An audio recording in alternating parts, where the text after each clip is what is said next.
Hoy vamos a desgranar la historia de un proceso de purificación farmacéutica que acabó en un desastre absoluto. Es una de esas historias que revelan los peligros ocultos de la tecnología avanzada y de cómo, a veces, hacer tu trabajo demasiado bien puede llevar a una pérdida millonaria.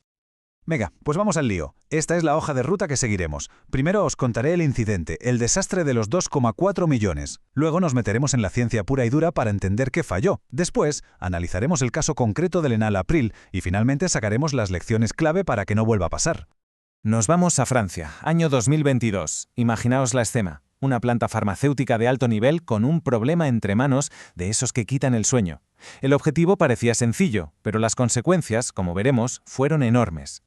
El reto sobre el papel era bastante sencillo. Tenían un lote muy valioso de un ingrediente farmacéutico activo, un API, que necesitaba un último toque de limpieza.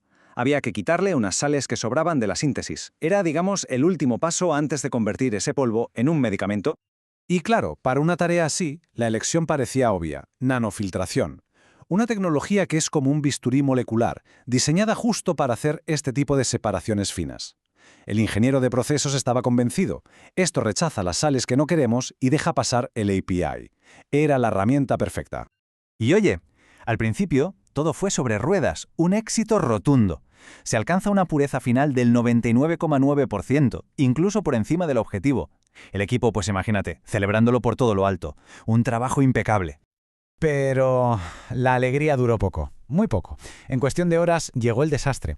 El producto, ya purificado y guardado en su tanque, empieza a enturbiarse, a cristalizar, y al final la pérdida es total. 120 kilos de producto, valorados en 2,4 millones de euros, directos a la basura. Así que la pregunta del millón es: ¿cómo es posible? ¿Cómo puede ser que purificar demasiado bien algo te lleve a un fracaso de esta magnitud? Para entenderlo, tenemos que bajar al barro, a la ciencia que hay detrás de esta tecnología. Venga, vamos a los principios fundamentales de las dos tecnologías de filtración por membrana más especializadas. Es crucial entenderlas bien para ver por qué se eligió una y cómo funcionó demasiado bien. A ver, la nanofiltración no es un colador y ya está, ¿eh? Es mucho más lista.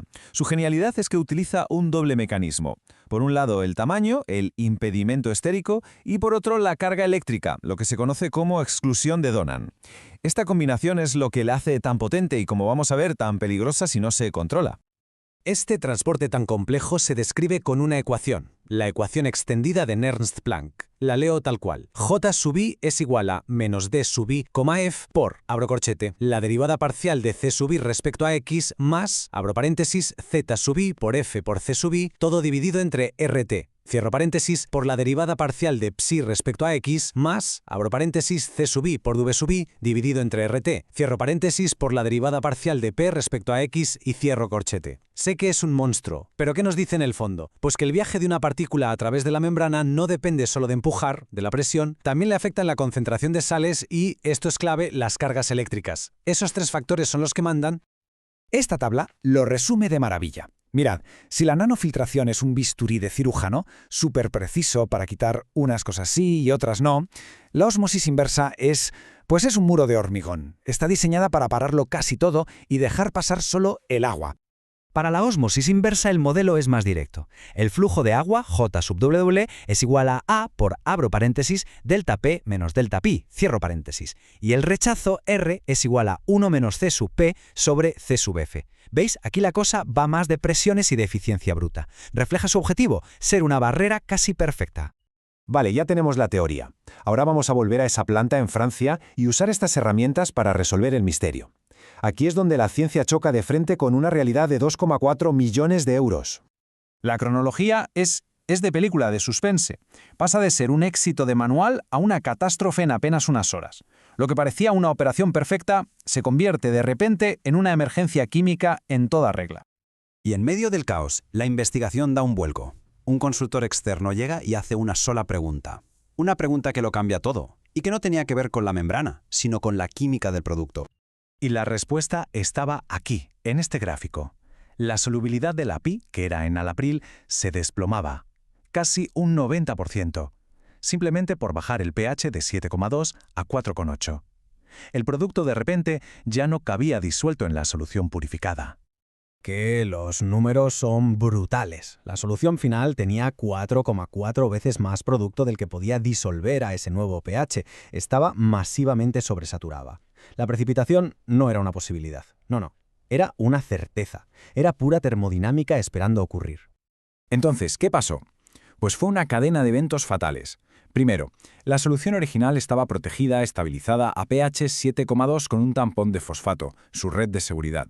Segundo, la membrana hizo su trabajo, sí, y eliminó las sales malas.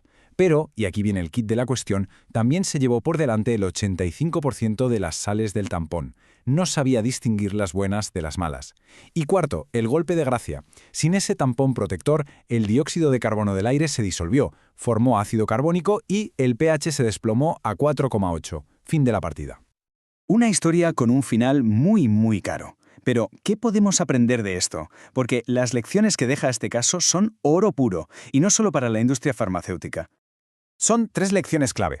La primera, la selectividad es un arma de doble filo. La nanofiltración no es adivina, elimina iones por tamaño y carga, y le da igual si son contaminantes o si son esenciales para tu proceso. Segunda, la estabilidad del producto lo es todo. Hay que conocer cómo se comporta a diferentes pHs, no solo en las condiciones ideales de partida. Y tercera, y la más importante, hay que tener una visión de sistema. Olvidarse de pensar solo en quitar sales y empezar a pensar en qué pasa en todo el sistema cuando quitas cada uno de esos iones. Y para cualquiera que quiera profundizar en este mundo fascinante, aquí hay 3 lecturas que son, la Biblia del sector. Ofrecen una inmersión total en la tecnología de membranas, desde lo más básico hasta cómo diseñar sistemas y evitar desastres como el que acabamos de ver. Y con esto cerramos el análisis, pero nos deja una pregunta en el aire, ¿verdad? ¿En qué otros ámbitos la búsqueda de una precisión casi perfecta en un solo punto puede acabar provocando un fallo catastrófico en todo el sistema? Es una reflexión interesante sobre las consecuencias de no ver el cuadro completo. Muchas gracias por la atención.